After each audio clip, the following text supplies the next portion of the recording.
Hermanos, voy a leer una vez más la porción donde vamos a estar apoyando nuestra enseñanza. Dice: bendito el Dios y Padre de nuestro Señor Jesucristo, que según su grande misericordia nos hizo renacer para una esperanza viva por la resurrección de Jesucristo de los muertos, para una herencia incorruptible, incontaminada, inmarcesible, reservada en los cielos para vosotros, que sois guardados por el poder de Dios mediante la fe para alcanzar salvación, que está preparada para ser manifiesta en el tiempo postrero, en la cual os alegráis, aunque ahora por un poco de tiempo, si es necesario, tengáis que ser afligidos en diversas pruebas, para que sometida a la prueba de vuestra fe, mucho más preciosa que el oro, el cual, aunque perecedero, prueba con fuego, sea hallada en alabanza, gloria y honra cuando sea manifestado Jesucristo.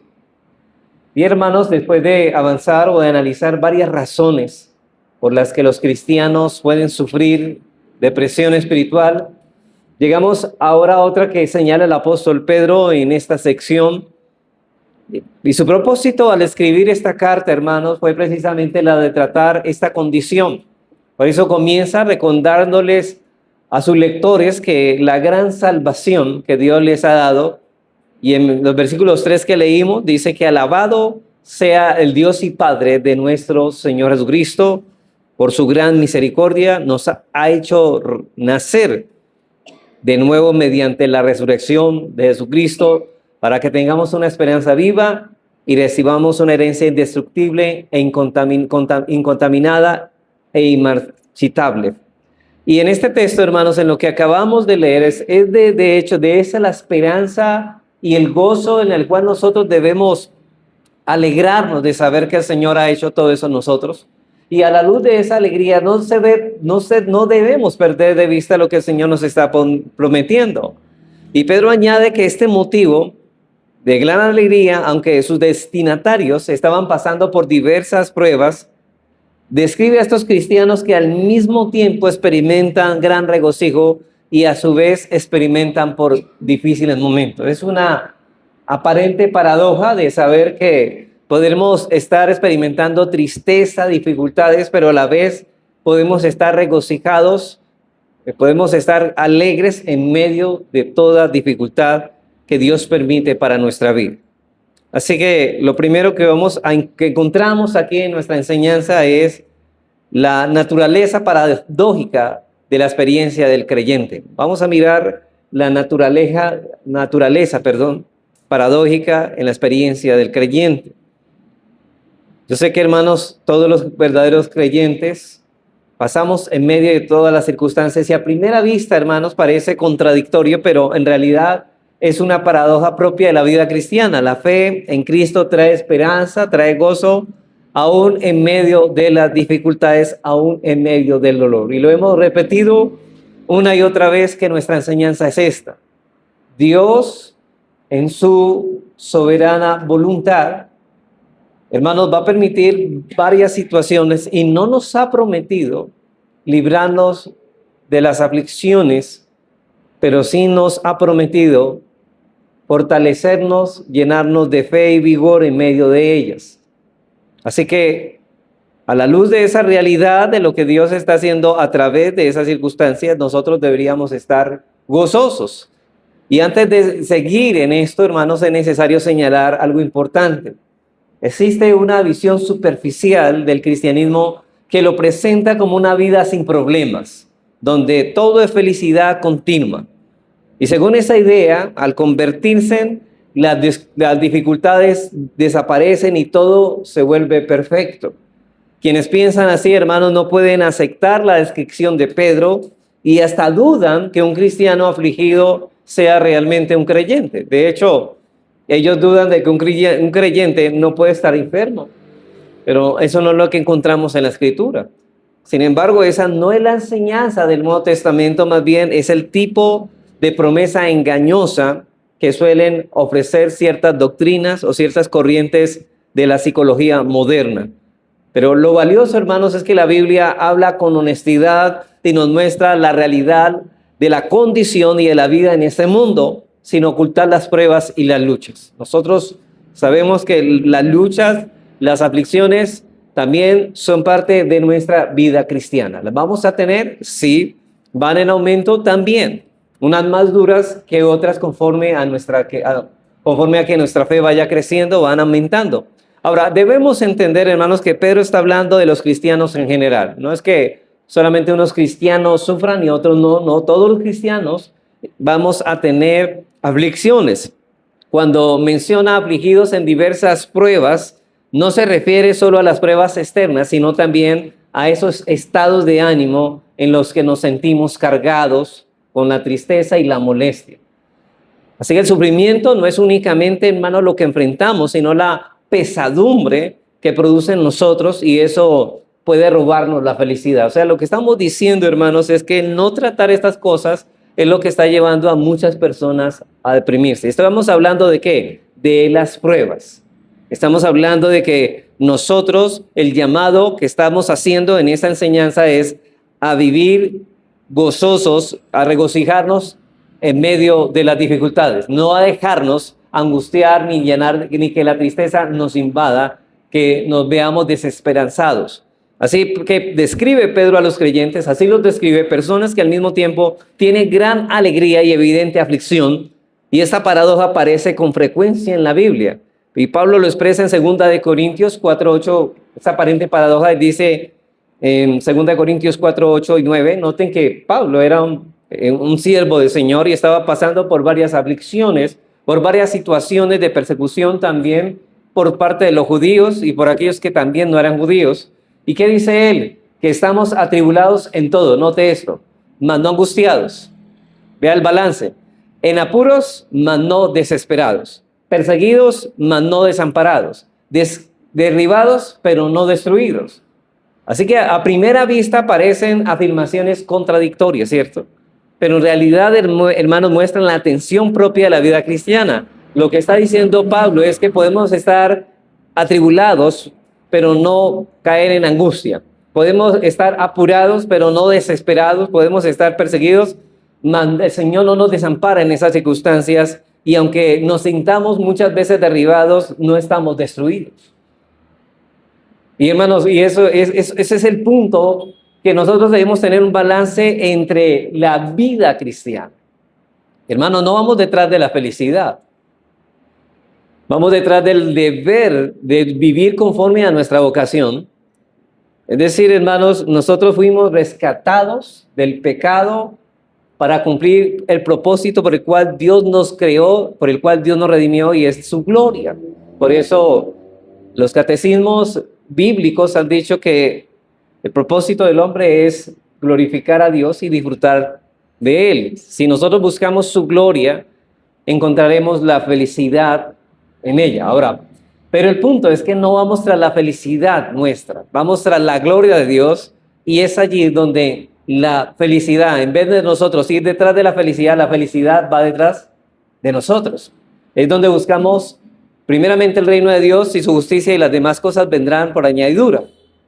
Creo que un ejemplo de esto, no sé, no es un ejemplo muy bueno, pero quizás nos puede hablar de eso. Un día, un perro, bueno, ese griego filósofo ya había encontrado la razón de su existencia, él pensaba, y estaba como todos los perros tratando de alcanzar su cola. Él estaba dando vueltas tratando de alcanzar su cola. Y llegó un perro más grande, un poco más sensato quizás, y le dijo: ¿y por qué estás persiguiendo tu cola? ¿Qué sentido tiene que estés dando vueltas cuando nunca vas a alcanzar a tomar tu cola? Y entonces el perro pequeño le dice: es que he pensado y he estado filosofando en cuanto a la vida, y cada vez que me miro que cuando estoy alegre lo primero que se mueve es mi cola. Por lo tanto, he llegado a la conclusión que la felicidad de los perros está en la cola. Por lo tanto, voy a tratar de alcanzarla. Y una vez que la alcance, seré completamente feliz. Así que el perro más sabio, más entendido, le dijo: mira, yo también pasé por la misma circunstancia. Llegué a un tiempo en que estaba persiguiendo la cola, pero entre más la alcanzaba, más lejos de ella estaba. Lo cual desistí y no seguí persiguiendo la cola más, porque entre más la quería alcanzar, más lejos la sentía de mí. Por lo tanto, yo también me puse a filosofar y caí en la cuenta de que la felicidad no estaba en tratar de alcanzar la cola, sino de hacer lo que debía de hacer. Y cuando comencé a hacer lo que debía de hacer, miré que donde yo iba a hacer lo que iba a hacer, la cola iba detrás de mí. O sea que lo que estaba enseñando era que no vamos detrás de la felicidad, sino que cuando cumplimos el deber por el cual Dios nos creó, la felicidad irá detrás de nosotros. No vamos detrás de la cola, sino haciendo nuestro deber y la cola irá detrás de nosotros, la felicidad irá tras de nosotros. Así que hermanos, nosotros, esa es la vida que nosotros libramos. Y saber que en medio de cualquier aflicción, hermanos, estamos forjando el carácter para glorificar a Dios en medio aún de la lucha. Lo que estoy diciendo, hermanos, es que detrás de todo eso, ¿vamos a ser felices aún en medio de las circunstancias difíciles? Sí, si hacemos lo que debemos de hacer, glorificar a Dios en medio de esas circunstancias. Así que los creyentes es sorprendente porque ellos pueden experimentar ambas cosas. El verdadero problema surge cuando perdemos el equilibrio y dejamos que la aflicción domine, convirtiéndonos en un estado permanente de derrota y abatimiento. Entonces, hermanos, quienes observen ven más nuestra abrumadora aflicción que nuestra gran alegría. El problema es que nosotros estamos dando una mala referencia al cristianismo porque parecemos estar más aburridos y nuestro rostro expresa otra cosa que alegría. Y es porque estamos expresando lo que realmente estamos dejando que las cosas del mundo nos abrumen y eso oscurece el testimonio cristiano. Así que lo que estamos diciendo es que el cristiano no es inmune a lo que ocurre alrededor, pero hermanos, nosotros vamos detrás de algo. Detrás de todas esas circunstancias vamos detrás de ¿qué? De la gloria de Dios. Y ahí está nuestro gozo. Como bien escribió el teólogo puritano Richard Sibbes, Dios no promete inmunidad ante las pruebas. Dios en su perfecta sabiduría sabe que hay momentos especiales en los que debemos pasar por dificultades. Eso es parte del trato de Dios con su pueblo, pero note lo que dice este puritano, dice, pero ¿cuántas glorias vendrán después? Pero ¿cuántas glorias vendrán después? O como bien lo afirma de manera similar Charles Spurgeon, dice, no hay quienes llenen corona en el cielo, más bien, no hay quienes lleven corona en el cielo, quienes no hayan llevado su cruz aquí en la tierra. Hermanos, si realmente queremos vestirnos de gloria en el cielo, tenemos que llevar una cruz aquí en la tierra. Y por otro lado, hermanos, es un error pensar que la vida cristiana convierte a la persona en alguien antinatural, incapaz de sentir dolor o tristeza.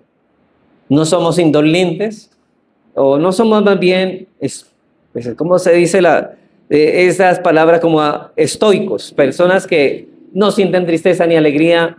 No somos llamados a eso, sino que la Biblia nos llama a que podamos tener un balance en medio de ello. Es decir, la pena y la aflicción forman parte de la experiencia cristiana y en ciertos casos no sentir pesar sería más un signo de estoicismo o de influencia de enseñanzas de hombres que del auténtico cristianismo. No somos llamados a reprimir nuestros sentimientos, sino a tener control sobre ellos. Así que la Biblia nos habla con honestidad y nos dice los santos de Dios también enfrentaron debilidades humanas. Conocieron la tristeza, conocieron la soledad y la desilusión.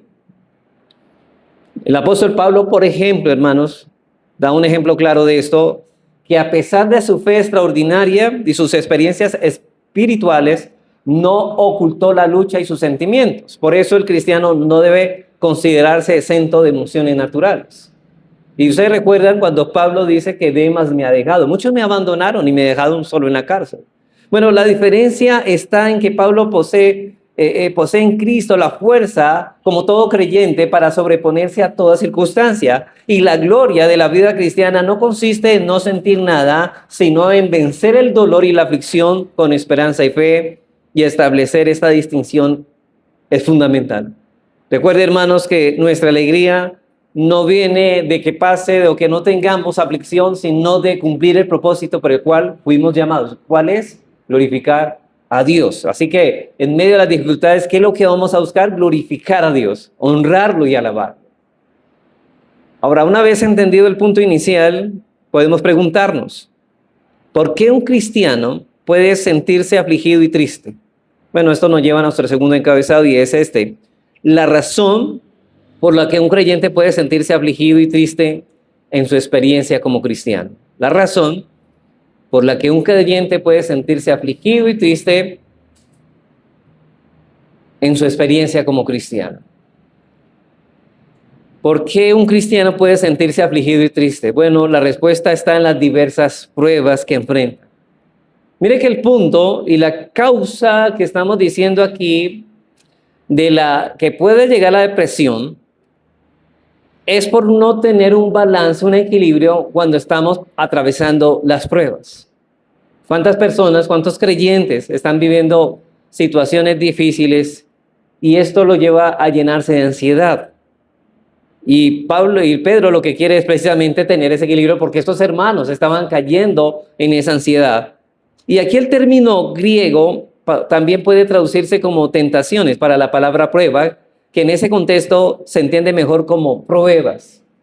Ahora yo entiendo que pruebas, Dios nos prueba para que nosotros nos demos cuenta de cómo está el estado y nuestra condición espiritual. Pero Pedro explica que estos creyentes estaban pasando por múltiples pruebas. Usted lee la primera carta de Pedro y se encontrará que la situación de estos hermanos no era muy fácil. No era muy fácil, era bastante complicada. Pero la palabra diversas es muy significativa y literalmente significa multicolor. Así que Pedro usa esta palabra y la usa más adelante para hablar de la gracia. Por ejemplo, en 1 de Pedro 4:10 utiliza esta palabra diversas que tiene como significado multicolor. Y en 1 de Pedro 4:10 diciendo cada uno según el don que haya recibido, ministrelo a otros como buenos administradores de la multiforme gracia de Dios. O sea que multicolor, o sea diversa. La gracia de Dios se puede manifestar de muchas maneras, así como las pruebas pueden venir de varias formas. Así como el espectro de colores es variado. Usted, por ejemplo, un haz de luz pasa por un prisma y se deriva en varios colores. ¿Han visto el arco iris? Solamente es un rayo de luz que se deriva, o sea, de la composición de esos colores, de la composición de ese rayo de luz. Así también son las pruebas, aunque es una en sí, pero aparecen en variadas formas. Aparecen de diferentes formas, en distintos matices y parecen también no tener fin. Ahora, ¿cuáles eran esas pruebas? Bueno, Pedro lo explica en su carta. Muchos cristianos a los que le escribe esta carta estaban sufriendo persecución. Y pienso, hermanos, que su vida de piedad era manifiesta ante los impíos que los estaban persiguiendo. Y les escribe en los versículos 11 al 12 del capítulo 2 de 1 de Pedro. 1 de Pedro 2, 11 al 12 dice: amados, yo os ruego como extranjeros y peregrinos que os abstengáis de los deseos carnales que batallan contra el alma. Como diciendo, no alimenten los deseos o las inclinaciones carnales de su corazón en medio de estas dificultades, porque uno tiende a querer darle gusto a la venganza y a deseos en medio de situaciones como estas. Pero él sigue diciendo el versículo 12, manteniendo más bien buena vuestra manera de vivir entre los gentiles. No se dejen llevar por estas circunstancias para comportarse de una manera como agrada a los gentiles, para que en lo que murmuran de vosotros como de malhechores, glorifiquen a Dios. Y este es el punto. ¿Cuál es? Glorifiquen a Dios en el día de la visitación al considerar vuestras buenas obras. ¿Cómo yo puedo estar gozoso en medio de la persecución? ¿Cómo lo que dice Pedro? Pues glorifiquen a Dios. ¿Cómo? Manifestando las buenas obras, las cuales Dios preparó para que anduviesen en ellas. Es ahí donde, en medio de las dificultades, hermanos, no tenemos excusa para no vivir haciendo lo que debemos de hacer como cristianos. Hay cristianos que piensan que el hecho de que estén pasando por situaciones difíciles ahí tienen licencia para hacer lo que un cristiano no haría. No, un cristiano, aún en las situaciones más difíciles, debe seguir viviendo como lo que es. Así que el cristiano, por ser diferente, inevitablemente él es malentendido. Ha nacido de nuevo, es un peregrino en tierra extraña, vive con valores distintos y eso incomoda a los que lo rodean. Por eso los primeros creyentes se enfrentaban el rechazo, acusaciones y persecución. ¿Sabe qué es lo que buscaban ellos? La gloria de Dios. Y esto les estaba trayendo varias dificultades.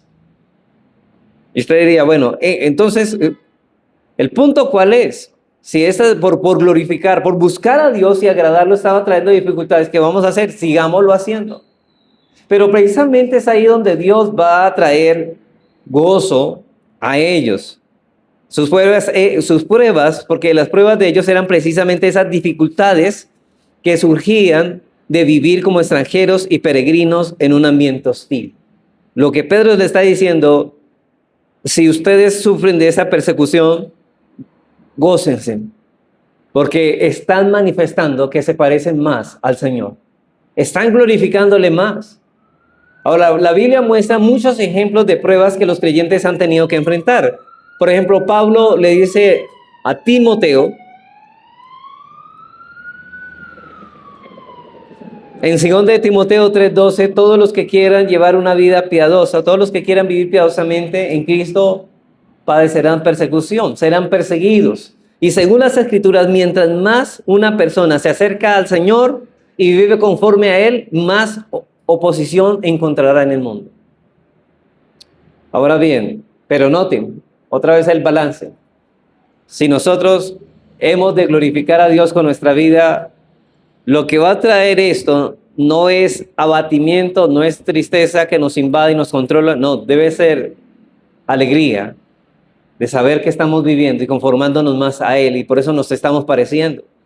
Cristo mismo lo vivió, nunca hizo mal, dedicó su vida a sanar y a predicar, pero aún así sufrió rechazo y oposición. ¿Acaso no está manifestando eso, que esos creyentes se están pareciendo a Cristo, y eso debería, en lugar de entristecerlos, llenarlos de gozo? ¿Por qué? Porque el mundo en lo profundo rechaza a Cristo y a los cristianos, ya que de su manera santa de vivir expone y condena el pecado de ellos. Hermanos, vivir como creyentes, nos convertimos en cierta manera en un espejo para que ellos puedan contemplar la miseria en que ellos viven, y cuando ellos hacen eso, nosotros nos convertimos prácticamente en jueces del estilo de vida que ellos están llevando. Es porque estamos diametralmente viviendo una vida distinta a la que ellos viven, y por eso ellos se ofenden. Y Pedro sabía lo que esos creyentes estaban sufriendo. En el capítulo 4, versículo 3 al 4, lo explica con claridad. Dice aquí, mire lo que dice, ya somos cristianos, pero dice, baste ya el tiempo pasado para haber hecho lo que agrada a los gentiles. Ya no vivamos como ellos. Basta ya, ya es suficiente, ya vivimos esa vida, ahora deberíamos procurar vivir como lo que somos. Versículo 4, a estos les parece cosa extraña que vosotros no corráis con ellos en el mismo desenfreno de desilusión y os ultrajan. ¿Y por qué nos ultrajan? Porque no vivimos como ellos, porque nuestro estilo de vida los juzga a ellos, los condena a ellos. El mundo está molesto porque los cristianos hemos dejado atrás nuestra vida, nuestra antigua vida, hermanos. Pero la pregunta es, entonces, ¿por qué deberíamos estar tristes? Deberíamos estar gozosos. Así que convertirse significa entrar en un conflicto con el entorno en que vivimos. Antiguos amigos ahora nos ignoran, nos critican, nos tratan con rudeza y hasta hablan mal de nosotros. En otras palabras, nos calumnian. Y esta era una de las pruebas más dolorosas para los cristianos, que es el malentendido. Especialmente esto viene de personas cercanas a nuestra propia familia. Ser el único creyente en casa puede ser muy difícil. Y esta clase de pruebas suelen ocurrir, y que un cristiano no las afronte, hermanos, de una manera u otra, sugiere que algo radicalmente erróneo debe haber en su cristianismo. El problema es que muchos, profesando la fe, en lugar, hermanos, de vivir como fuimos llamados, comienzan a adoptar ciertas conductas o comportamientos igual como viven los impíos, y ese comportamiento, lo más tremendo, es que es contrario a la fe cristiana. Tú no viniste a la vida cristiana para agradar a los hombres, sino para agradar a Cristo. Y eso inevitablemente va a ofender a los que nos rodean. Así que estas experiencias han acompañado a los cristianos a lo largo de los siglos. ¿Por qué cristianos han muerto como mártires? Han sido perseguidos. Creo que, hermanos, nosotros sabemos que soberanamente Dios va a tener un tiempo en que va a levantar una gran tribulación. Sí, por el lado de Dios, Dios determina eso en su tiempo. Él ha determinado los tiempos de todo.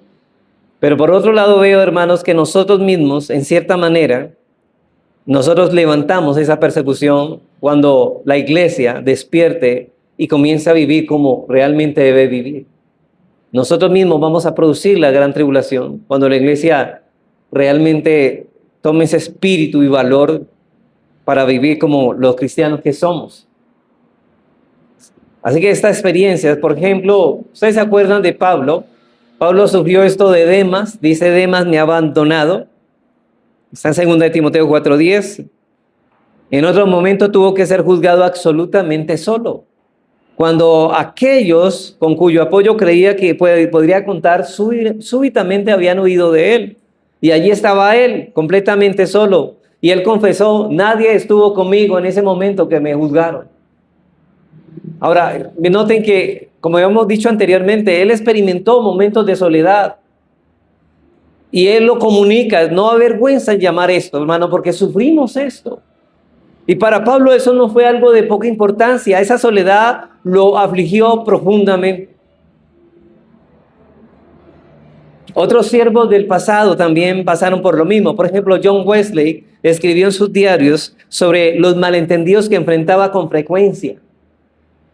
Charles Spurgeon sufrió la famosa controversia del menosprecio cuando sus amigos y alumnos que él mismo había apoyado de su bolsillo y les apoyó él, ellos mismos lo hirieron profundamente. John Whitfield también reconoció que tras momentos de cercanía con Cristo solían venir pruebas dolorosas y lo aceptaba como algo que es inevitable de la vida cristiana. En resumen, hermanos, estas pruebas abarcan todo lo que toca la parte más sensible de nuestro ser. Rechazo, soledad, críticas y abandono.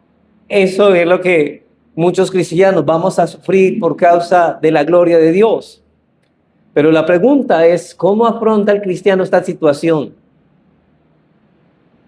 Y del modo más interesante, y es lo que debemos hacer si queremos mantener este doble aspecto de nuestra vida cristiana, si hemos de seguir regocijándonos a pesar de lo que nos aflige, debemos enfocar y encarar todo esto tal y como nos dice el apóstol que debemos de hacerlo. ¿Qué es lo que nos enseña el apóstol Pedro para encarar esta situación? Bueno, eso nos lleva a nuestro tercer encabezado. Los propósitos divinos que hay detrás de las pruebas del creyente. Los propósitos divinos que hay detrás de las pruebas del creyente. Dios sabe que detrás de cada prueba que envía hay un para qué, una razón, un propósito por el cual Él envía esto. Podríamos hablar de principios, razones, pero Dios tiene propósitos beneficiosos para nuestra alma. Y el primer propósito es esto. Dios dispone las pruebas para nuestro beneficio espiritual. Dios dispone de las pruebas para nuestro propósito espiritual. Debemos entender, hermanos, por qué vienen las pruebas a nuestra vida. No entender esto es lo que está llevando a muchas personas a la ansiedad. Muchas veces los cristianos simplemente soportan las dificultades con quejas o resignación sin detenerse a buscar el propósito detrás de ello. Hermanos, tal vez algunos digan, no, la vida cristiana es muy dura, simplemente la recibo, pero sin encontrar la razón por la que Dios envía estas pruebas, o quizás muchos se resignan, bueno, quizás Dios quiera que yo sufra simplemente, y vemos que el único propósito que hay es solamente infligirnos sufrimiento. Pero Pedro nos recuerda, hermanos, que estas pruebas no ocurren por accidente, no es que vienen, porque recuerde que Dios es soberano y ninguna cosa, hermanos, sucede sin su voluntad soberana y sin que Él tenga un propósito detrás de todo esto. En 1 de Pedro 1:6 dice, por un poco de tiempo, si es necesario, tengáis que ser afligidos en diversas pruebas. Si es necesario, dice. Y la frase si es necesario es la clave de esta frase que dice Pedro. Significa que estas aflicciones tienen un propósito definido. Es decir, yo necesito que ustedes pasen por diferentes aflicciones. Es necesario que pasen. No son simples casualidades de la vida, sino parte de la disciplina de que Dios permite para nuestro bien. No es casualidad, no es el azar de la vida, es que Dios quiere y las permite para nuestro bien. Por lo tanto, las pruebas forman parte del plan de Dios. No se trata de que vivamos en un mundo difícil y nada más.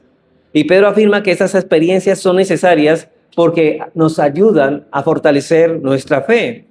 En otras palabras, Dios dispone para nuestro beneficio espiritual estas pruebas. Y esta es la enseñanza del apóstol Pedro en el Nuevo Testamento también, y a lo largo de todos los siglos. Debemos entender, hermanos, que la vida cristiana como una relación especial con Dios. ¿Qué es la vida cristiana? Una vida en relación constante con Dios. Hermanos, nuestra vida cristiana depende de la relación que tengamos con Dios. De hecho, nosotros ¿qué éramos antes de ser cristianos? Enemigos de Dios como todos nosotros, como todos. Muertos, separados de Él. Pero la relación con Dios ha cambiado. Ahora, esa relación de padre e hijo, ahora debemos vivir como tales. Y debemos depender de Él y vivir ahora imitándole a Él. Así que el creyente vive bajo la mirada constante de su Padre Celestial, y esto no puede decirse de quien no es cristiano. Hay muchas personas que dicen mi Padre, mi Dios, pero realmente ni es Dios para ellos, ni es su Dios, ni es su Padre. Pero toda nuestra vida tiene un plan y propósito definido. Dios nos ha adoptado, nos ha hecho parte de su familia para perfeccionarnos. Y eso, lo que Él quiere es hacernos más como Él. Su meta es que seamos transformados a la imagen de Cristo, como Pablo bien nos dice en 2 Corintios 3:18. Jesucristo mismo está llevando a muchos hijos a Dios, diciendo en Hebreos 12:3, he aquí yo y los hijos que Dios me dio. Los hijos que Dios me dio. Hermanos, si no partimos de esta verdad fundamental, que somos hijos de Dios y que Él está obrando, porque Él quiere que sus hijos se parezcan más a su Padre, corremos el riesgo, si no entendemos esto, corremos el riesgo de interpretar mal las pruebas y perder el rumbo de nuestra vida cristiana. La enseñanza bíblica más básica afirma que Dios permite que enfrentemos pruebas y que en ocasiones incluso las ordena para nuestro bien. Y a veces lo hace para disciplinarnos, corrigiendo nuestra flojedad o fracaso espiritual. El problema, hermanos, es que espiritualmente somos muy flojos. Espiritualmente. Y por eso nuestro fracaso espiritual. Y Pedro exhorta a los creyentes a ejercitar la autodisciplina. Y es lo que nosotros hablábamos en nuestra enseñanza anterior. Hermanos, nosotros debemos autodisciplinarnos. Y nuestro esfuerzo, nuestra diligencia es a que nuestra fe sea añadida a virtudes, a llevar la plenitud, como lo dijimos en nuestra enseñanza anterior. Si ignoramos esa exhortación, permanecemos en la indiferencia y no debemos sorprendernos cuando llegan las dificultades. Y Hebreos 12 lo expresa con claridad: el Señor al que ama, disciplina. Y la disciplina es señal de que somos hijos de Dios. Es decir, hermano, si usted no está añadiendo, usted no está siendo diligente como hijo de Dios, Dios lo va a disciplinar para que usted se discipline. Dios lo disciplinará para que usted se discipline, porque Dios no puede dejarlo en esa condición en la que se encuentra. Así que la disciplina es una muestra de que Dios nos ama, y si alguien dice que nunca ha enfrentado pruebas desde que creyó, posiblemente su experiencia sea psicológica, no espiritual. Estamos hablando de una persona que no es creyente. El cristiano de realista enseña que Dios corrige a sus hijos para su propio bien. Y por eso múltiples pruebas, como hablábamos ahora, la palabra multicolor, pueden ser parte de esa disciplina. No significa, hermanos, que siempre sea así, pero sí que Dios puede usarlas por medio de corrección y de crecimiento espiritual. Para ese medio, para crecer espiritualmente. Hermanos, todos los cristianos van a madurar, van a crecer espiritualmente. Y si nosotros estamos descuidando ese desarrollo de nuestra vida cristiana, entonces Dios nos va a disciplinar. Sin embargo, algunas veces Dios permite las pruebas como preparación para una tarea mayor también. En una regla bíblica confirmada en la historia de la iglesia, cuando Dios quiere usar a alguien a una misión muy importante, primero lo prueba. ¿Se acuerda Abraham, no? Abraham, antes de ser llamado el padre de la fe, fue probado. Y si revisamos, hermanos, las biografías de los hombres más usados por Dios, veremos que todos pasaron por tiempos de gran sufrimiento. Un ejemplo de ellos, ¿quién fue? José, ¿no? Su vida parecía marcada por la desgracia, una prueba tras la otra. Y José podría pensar que Dios estaba contra él, que Dios, o más bien que Dios lo había dejado a sus expensas, a la deriva en medio de esas circunstancias difíciles. Pero su vida parecía marcada por eso. Sus hermanos lo vendieron, fue llevado a Egipto y fue acusado injustamente. Sin embargo, todo esto era parte del plan de Dios para prepararlo como líder. Fue necesario todo esto para prepararlo para una tarea mucho mayor y de mayor responsabilidad. Lo mismo ocurrió con David, quien enfrentó años de persecución antes de ser rey por el rey Saúl, para prepararlo y tomar el reinado de Israel. Y Pablo también soportó una larga lista de pruebas y sufrimientos, como lo dice en 2 Corintios 12, y siempre ha sucedido así. Por eso Spurgeon decía al respecto: ¿cómo puedo parecer como en casa en el país del enemigo, alegre en el exilio o cómodo en un desierto? Esto no es mi descanso. Este es el lugar de Ono, la fragua y el martillo. Sigue diciendo él: aquellos siervos de Dios a quienes él pretende usar de manera más grande y mayor, se permiten muchas pruebas. Son necesarias, dice él, porque debemos ser molidos entre las piedras del sufrimiento. Molido entre las piedras del sufrimiento antes de poder ser pan para la multitud. Un trigo, hermano, no podemos hacer harina de un trigo si no es triturado primero. Y el trigo va a servir con un propósito para hacer pan a la multitud, al hambriento, pero primero tiene que ser triturado para convertirse en harina y ser útil para el reino. Así nos pasa a muchos que somos llamados al Señor para cumplir esta labor. Entonces Dios nos va a permitir que pasemos por esas situaciones. A veces Dios permite pruebas pequeñas como preparación, ¿sabe para qué? Para pruebas grandes. Nos prueba para que podamos soportar la más grande. ¿Se ha visto esos jueguitos de multiniveles, no? A medida que uno va avanzando, se hace más difícil. Pero la menor nos prepara para la mayor. Y Dios permite esas pruebas pequeñas para prepararnos para mayores pruebas. Y esta es una enseñanza que vemos en la Biblia y en la vida de todos los santos. Cuando Dios sabe que vendrá una gran dificultad, en su mayor y ternura nos encuentra antes por pruebas mayores. Y sería muy duro, hermanos, enfrentar de golpe una gran prueba sin haber pasado por antes por pruebas menores. Es decir, hermanos, para llegar a la gran tribulación hay que pasar por muchas pruebas pequeñas. Para que la gran tribulación sea grande, hay que pasar por unas pruebas más pequeñas que esa. Por eso Dios, como Padre, nos da lo que necesitamos en cada momento, y las pruebas son necesarias, y Él conoce mejor que nosotros lo que nos conviene y prescribe la prueba adecuada para fortalecernos. No siempre es así, solo cuando es necesario. Ahora, no es que nosotros siempre estamos siendo probados, no. Dios ha destinado ocasiones para ello, pero el principio es claro, hermanos. Dios ve lo que es mejor para nosotros y usa las pruebas como parte de su plan para nuestro bien. Pasemos entonces a nuestro segundo propósito. ¿Cuál es el primer propósito que dijimos? Entonces, el primer propósito, hermanos, es que dispone las pruebas para nuestro beneficio espiritual. Pero en segundo lugar, Él nos envía pruebas y para demostrar el valioso carácter de nuestra fe. Para demostrar el valioso carácter de nuestra fe.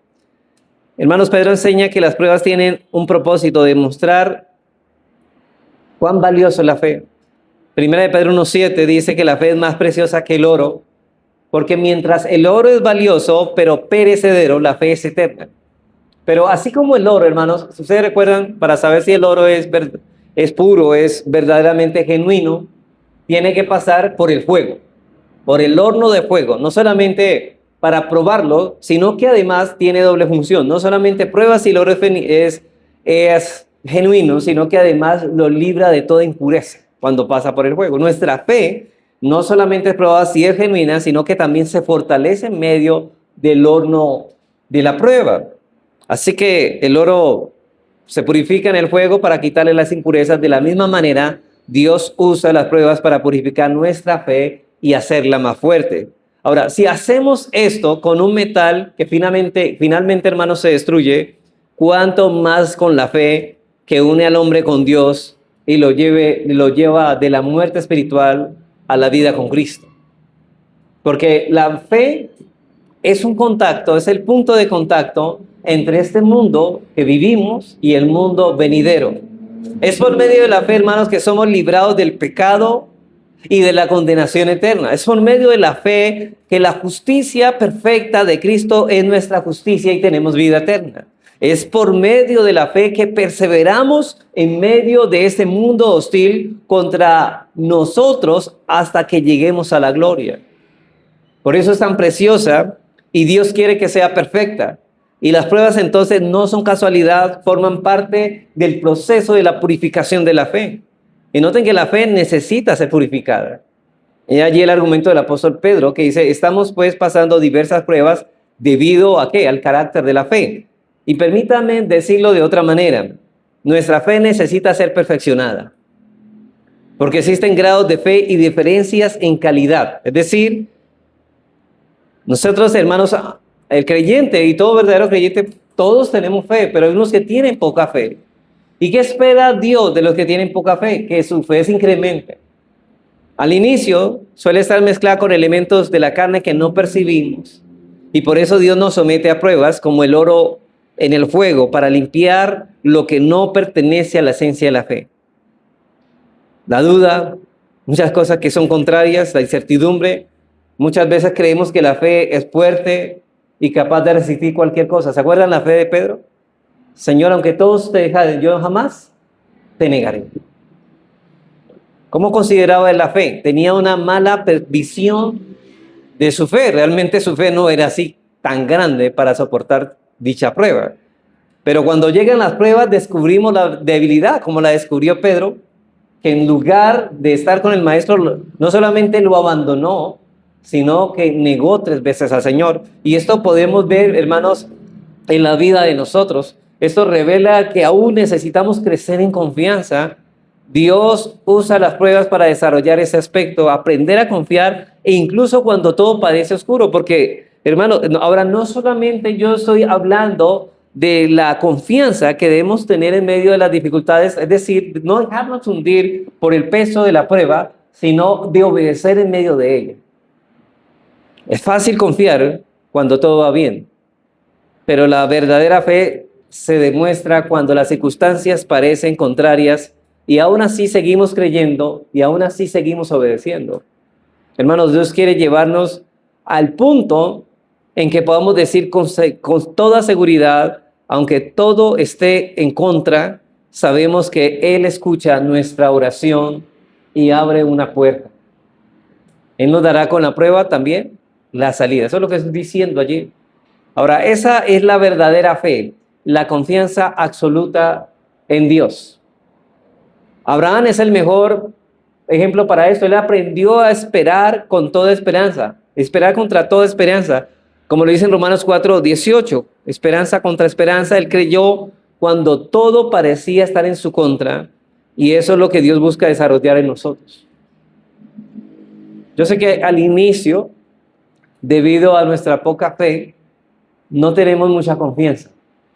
Pero a través de las pruebas, es decir, hermanos, tan pronto como nosotros lleguemos a los pies del Señor, las pruebas comienzan. Y aunque las circunstancias sean oscuras y parezcan que Dios se ha ocultado, en realidad sigue siendo nuestro Padre, porque el problema es que nosotros pensamos que Dios nos dejará solo en unas circunstancias. Es tan duro el peso de la prueba que pensamos que Dios nos ha dejado solo. Nos ha dejado solo. Entonces es cuando las pruebas regresan, podemos permanecer tranquilos y decir, no veo el sol, pero sé que estás allí, Señor. Y tras las nubes el rostro de Dios me observa. Así es como las pruebas fortalecen la fe. Nos enseñan, hermanos, a confiar en Dios aun cuando no vemos ninguna salida, sabiendo que Él escucha nuestra oración y abre la puerta en medio de la dificultad. Es decir, hermanos, ¿por qué no estamos confiando en Dios por nuestra poca fe? ¿Y qué hace Dios en medio de las circunstancias? Ayudarnos a confiar más en Él. Otra cosa es la paciencia o resistencia perseverante. Es otro aspecto esencial de la fe, hermanos. No solamente la fortalece, sino que nos ayuda a esperar en medio de la aflicción. Aprender a esperar en medio a esperar en Dios en medio de la aflicción se llama paciencia. Significa la capacidad de seguir adelante cuando todo parece desalentador. Y esta es una de las pruebas más difíciles que el cristiano tiene. Por naturaleza, no somos pacientes. Nosotros queremos que Dios nos saque de la enfermedad, de una situación apremiante rápido, y empezamos la vida espiritual como niños, queriendo todo de inmediato. Si nos enfermamos, que el Señor nos quite ya la enfermedad. Si sufrimos una carencia económica, que pasemos este trago amargo rápido, pero eso no va a ocurrir. Y entonces, si no ocurre, ¿qué pasa? Nos quejamos y nos enojamos. Y nos enojamos con Dios. Pero la Escritura insiste en que debemos aprender a persistir sin importar si las cosas salen bien o mal. La verdadera paciencia consiste en decir: en Dios confiaré porque Él sabe lo que me conviene. Aunque me quitare la vida, seguiré confiando en Él. Así que se desarrolla la longanimidad, la capacidad de soportar con calma y seguir adelante la vida cristiana. Ahora, cada prueba que enfrentamos añade y perfecciona este elemento de nuestra fe, haciéndola más firme y madura. Tercer propósito. El tercer propósito es: las pruebas son esenciales para mostrar la genuinidad de nuestra fe. La genuinidad, si realmente nuestra fe es verdadera o es falsa. Porque aquí descubrimos también a los falsos creyentes. Si nuestra fe es falsa, entonces no somos lo que decimos ser. Las pruebas son esenciales entonces para mostrar la genuinidad de nuestra fe. Dice el apóstol, enseña que las pruebas son necesarias para demostrar nuestra fe genuina. Cuando habla de que la fe es sometida a prueba, se refiere a un proceso de certificación. Así como un anillo se prueba para confirmar que es oro de 18 quilates, la prueba certifica que nuestra fe es verdadera. Lo que realmente, hermanos, demuestra la autenticidad de nuestra fe es lo que decimos, o más bien, no es lo que decimos, sino cómo soportamos las pruebas. Ustedes recuerdan que muchas personas decidieron o tomaron la resolución de vivir la vida cristiana, pero tan pronto vienen las circunstancias difíciles, se apartan del camino de la fe. ¿Por qué? ¿Qué probó o qué demostró esa prueba? De que su fe era una fe falsa. El Señor Jesús lo ilustró en la parábola del sembrador. ¿Se acuerda de la semilla que cayó entre espinos, no? Parecía prometedora, pero las dificultades lo ahogaron y no dio fruto. Y eso reveló que no había fe genuina, porque la fe verdadera produce frutos. Hermanos, lo que estoy diciendo, ya lo dijimos anteriormente, tiene un propósito: fortalecer nuestra fe. La fe produce paciencia, y no solamente paciencia, la fe brotan otras virtudes que se van añadiendo. Ya lo dijimos también anterior en la enseñanza, al añadir a la fe amor, dominio propio, todas estas cosas son frutos del Espíritu Santo, cualidades que nos hacen como Cristo. Pero hermanos, si esta fe no está produciendo fruto y en medio de la prueba no hace que esto se vea, entonces nuestra fe no es genuina. Por el contrario, la fe se distingue por la paciencia, la perseverancia, la longanimidad, incluso en medio de la adversidad, y esa es la enseñanza constante del Nuevo Testamento. Las pruebas no destruyen la fe real, sino que la certifican y la fortalecen. Yo le llamo a las pruebas las podas de Dios. Dios nos poda. Ustedes han visto que hay plantas que el que sabe, ¿cómo se llama esas personas que saben de plantas y todo esto? ¿Cómo? No. Bueno, esas personas que lo que sabemos que saben de plantas, y ellos, ustedes no han visto a veces cuando en una mata, uno mismo ha aprendido eso, y usted quiere, la mata está realmente fea, no está dando fruto, ¿y qué hacemos? Compartamos toda la hoja y parece que la mata se hubiera acabado, queda totalmente desnuda, sin hojas. ¿Pero para qué? ¿Con qué propósito hacemos esto? Bueno, con el fin de que produzca más fruto y se embellezca y tenga una belleza y comienza a brotar hojas verdes y fruto y coja más fuerza, la savia. Pues eso es lo que hace Dios con las pruebas. Pero hermanos, si realmente y es podada esta planta, ¿sabe por qué? Y no da fruto realmente, ¿sabes por qué es? Porque no tiene raíces, lo cual carece de savia y realmente como no tiene raíces, no tiene ¿qué? Fe. No hay fe allí. Así que en la vida también de los grandes santos vemos algo impresionante. Se mantuvieron firmes como roca mientras otros caían a su alrededor. Y esa es la historia de nosotros también hoy. Esa es la gloriosa historia de los mártires y confesores de la fe. Pasaron por muchas pruebas, pero permanecieron fieles a la verdadera o a la verdad de Dios sin preocuparse por las consecuencias, mostrando una fe resplandeciente. Nosotros también podemos darnos cuenta que muchos pueden estar con nosotros y no permanecer con nosotros. Y Pedro dice que lo mismo sucede con nosotros. Las pruebas revelan si nuestra fe es genuina y los que se apartan o abandonan desprestigian la fe. Pero los que perseveran muestran la autenticidad y la diferencia está entre lo falso y lo verdadero se ve en la capacidad de soportar la prueba. No todo lo que brilla es oro, pero permita que esta persona sea probada si sigue en los caminos del Señor a pesar de esas dificultades.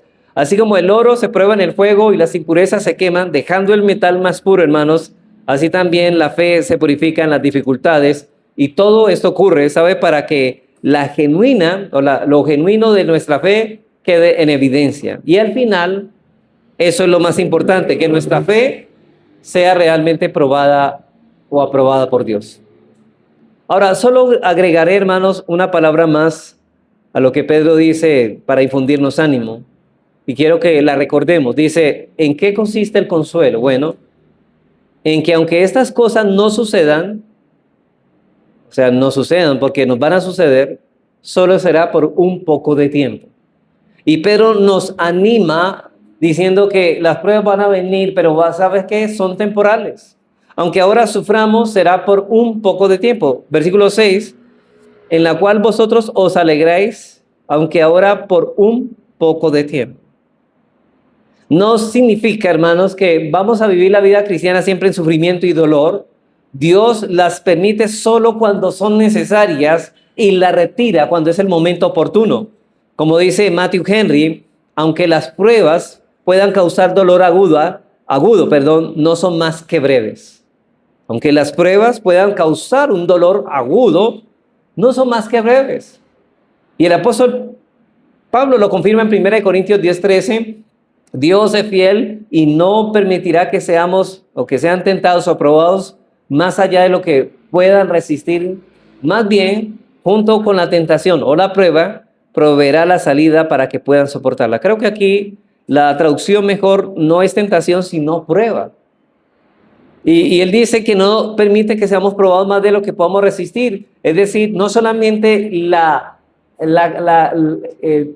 calidad, la cualidad de las pruebas, la intensidad de las pruebas, sino también la duración de las pruebas. Dios también sabe hasta cuándo podemos aguantar. Esto nos asegura que nuestro Padre Celestial nunca nos somete a pruebas exageradas, sino únicamente donde nosotros podamos resistir. O sea que cuando, hermanos, usted esté pasando por una situación difícil, no va a durar más de lo que usted no pueda resistir, pero no va a estar toda la vida con esa prueba. Por eso, si ahora todo parece oscuro, hermanos, si la oración se ha vuelto difícil y la fe parece debilitada, no debemos desanimarnos. Estamos en las manos de un Padre amoroso y tal vez Él esté preparando una bendición especial o una gran obra para nosotros. Pero la clave es recordar, esto es temporal por un poco de tiempo. Confiemos en Dios y digamos, estoy contento con estar en las manos de Dios y mi única voluntad es hacer la suya. Segundo, el segundo punto en esto es Cuando estés afligido, recuerda tus motivos de alegría. Hermanos, el problema es que en los momentos de prueba solemos ver solo la oscuridad. En esos momentos debemos acudir a la palabra y leer lo que dice en Primera de Pedro 1:3 al 5. Bendito el Dios y Padre de nuestro Señor Jesucristo, que según su grande misericordia nos hizo renacer para una esperanza viva por la resurrección de Jesucristo de los muertos, para una herencia incorruptible, incontaminada, inmarcesible, reservada en los cielos para vosotros, que sois guardados por el poder de Dios mediante la fe para alcanzar la salvación que está preparada para ser manifestada en el tiempo postrero. Sí, Dios va a permitir que pasemos por valle de sombra, por momentos de oscuridad. Pregúntele a un viajero que anda en un tren a largas distancias y hay momentos en que se va a meter en túneles oscuros y no le va a decir al maquinista, venga, para el tren aquí, que es que no quiero pasar por la oscuridad. No, para llegar a su destino tiene que pasar en su recorrido hasta su destino final por momentos de oscuridad. Pero hermanos, no todos los momentos son de oscuridad, sino momentos en su viaje. Hermanos, como peregrinos que vamos para el cielo, que nuestro destino es el cielo, vamos a pasar por momentos de oscuridad. Pero Dios está con nosotros. Ahora, esas pruebas han llegado a mi vida, sí parecen llover sobre mí y rodearme por todas partes, pero no me dejaré hundir por el peso, ni me entregaré a la autocompasión. Hermanos, guardémonos de la autocompasión. Más bien, hermanos, nosotros sí deberíamos llorar por la tristeza de nuestro pecado, porque todas estas cosas suceden también por nosotros y nos duele. No estamos diciendo, como decir, no somos estoicos para no sentir el dolor, pero hermanos, que esa tristeza no nos lleve a sentir autocompasión, lo cual es pecado. Más bien, me levantaré y proclamaré, sé que Dios es bueno, sé que Cristo entregó su vida por mí, sé que pertenezco al Señor, sé que mi herencia está reservada en los cielos, y ahora, aunque ahora no lo vea con mis ojos, sé que allí está guardada por mi Dios, y nadie podrá arrebatarla de sus poderosas manos. Y repitamos estas verdades, hermanos. Creo que las sabemos, pero no las repetimos a nuestra mente. ¿Se acuerdan cuando dijimos al comienzo de esta serie? Es que el salmista decía, háblale a tu alma y recuérdale estas verdades. Así que alimentamos nuestra fe con ellas, y así cuando por un poco de tiempo tengamos que atravesar diversas pruebas, no olvidemos que tenemos motivos de gran alegría, porque nuestra esperanza no se desvanece, nuestra herencia no se corrompe y nuestro Dios nunca falla. Así, aunque las pruebas duren por un poco de tiempo, podemos levantarnos con confianza y decir, estoy en las manos de mi Padre, mi voluntad será hacer la suya. Pero noten, ¿sí? Noten el balance. Por un lado, confianza, por otro lado, obediencia. Pasemos luego a la declaración final, que está en el versículo 7, ¿no? De lo que dice, para que sometida a la prueba de vuestra fe, mucho más preciosa que el oro, el cual aunque perecedero, se prueba con fuego, y sea hallada en la alabanza y gloria y honra cuando sea manifestado Jesucristo. Todavía estamos en el punto de que estamos mirando que el propósito es probar la genuinidad ¿de qué? De nuestra fe. Y Pedro nos recuerda ese propósito, demostrar que nuestra fe es genuina, pero más aún, no solamente que nos demos cuenta aquí mientras estamos peregrinando, sino que un día recibiremos mayor evidencia de esto, y ese día recibiremos aprobación, gloria y honor cuando Jesucristo se revele.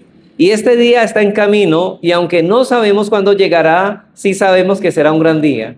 Y Pablo lo explica en 1 Corintios 3, cada uno construye sobre el fundamento, el cual es Cristo, algunos con materiales débiles como heno o madera, otros con materiales sólidos, pero llegará el día en que nuestras obras serán probadas por fuego, y solo lo verdadero permanecerá. En ese juicio se verá quién edificó con fidelidad. Es decir, hermanos, nuestra fe realmente fue genuina, nuestras obras son buenas obras, es decir, fluyeron de la verdadera fe, Porque, hermanos, de la falsa fe, no puede producir buenas obras. Nuestras buenas obras, si son buenas realmente, van a manifestar que nuestra fe es verdadera. Y Pedro nos anima a esperar ese momento cuando lo genuino de nuestra fe quede en evidencia. Habrá alabanza y honor y gloria. Primero para Dios, porque es todo para Él, de Él, por Él y para Él. Pero también para nosotros, pues Jesús mismo dirá: bien, buen siervo fiel, sobre poco has sido fiel. Y note esa palabra, fiel, confianza, obediente. Sobre mucho te pondré, entra en el gozo de tu Señor. Y ese día participaremos de su gloria y disfrutaremos eternamente de su presencia. Aunque ahora tengamos lágrimas y pruebas, contamos con la promesa de Apocalipsis 7:17, dice: y el Cordero que estaba en medio del trono los pastoreará y los guiará a fuentes de agua de vida, y Dios enjugará toda lágrima de los ojos de ellos. Por eso los cristianos, hermanos, enfrentamos las pruebas con esperanza. Estamos y necesitamos tener una seguridad, certeza de que somos lo que somos. Porque Dios hace con las pruebas lo que debe hacer realmente con sus hijos, pero debemos saber si nosotros también somos lo que somos. Sabemos que estamos en las manos de nuestro Padre y podemos decir: envíanos lo que quiera, envíanos lo que quieras. Nuestra única preocupación es complacerte siempre. Termino con unas aplicaciones prácticas, hermanos. Hermanos, aceptar la paradoja. Debemos reconocer que estar tristes y regocijados al mismo tiempo no es falta de fe ni sentir dolor. Lo importante es no dejar que la aflicción opaque el gozo en Cristo. Podemos estar en aflicción, pero debemos estar gozosos. Dice el apóstol Pablo: regocijados en el Señor siempre, siempre. Y eso implica también en medio de las pruebas. Debemos también interpretar las pruebas. Sería otra enseñanza. En lugar de verlas como accidentes o injusticias, debemos entender que Dios permite las pruebas porque son necesarias para nuestro crecimiento espiritual, y esto cambia la actitud de queja en confianza. Pero también nos ayuda a recordar la temporalidad. Hermanos, estamos de paso. Y las pruebas también son por un poco de tiempo. O sea que cuando estés en medio de las dificultades, repite esta verdad: no durará para siempre. Dios sabe cuándo retirarlas. Pero también recuerda, esto fortalece nuestra fe. Usar las pruebas como oportunidad para ejercitar la confianza de Dios. Decir: aunque no vea salida, sé que Él nos dará la salida.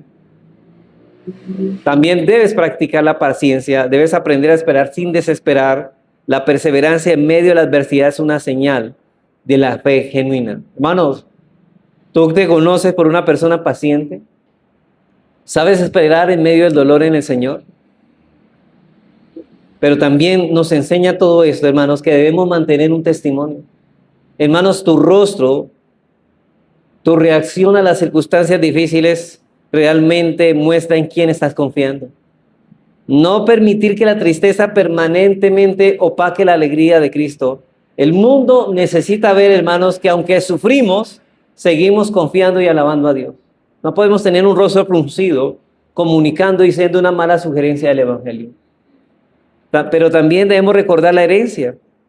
Cuando la prueba resulte insoportable, debemos traer a la mente lo que dice Pedro en el versículo 4. Tenemos una herencia incorruptible, incontaminada, inmarcesible, reservada en los cielos, y eso nos da una perspectiva de esperanza. Pero por último, también debemos ver las pruebas como un entrenamiento. Entender que Dios usa las pruebas pequeñas para prepararnos para mayores responsabilidades.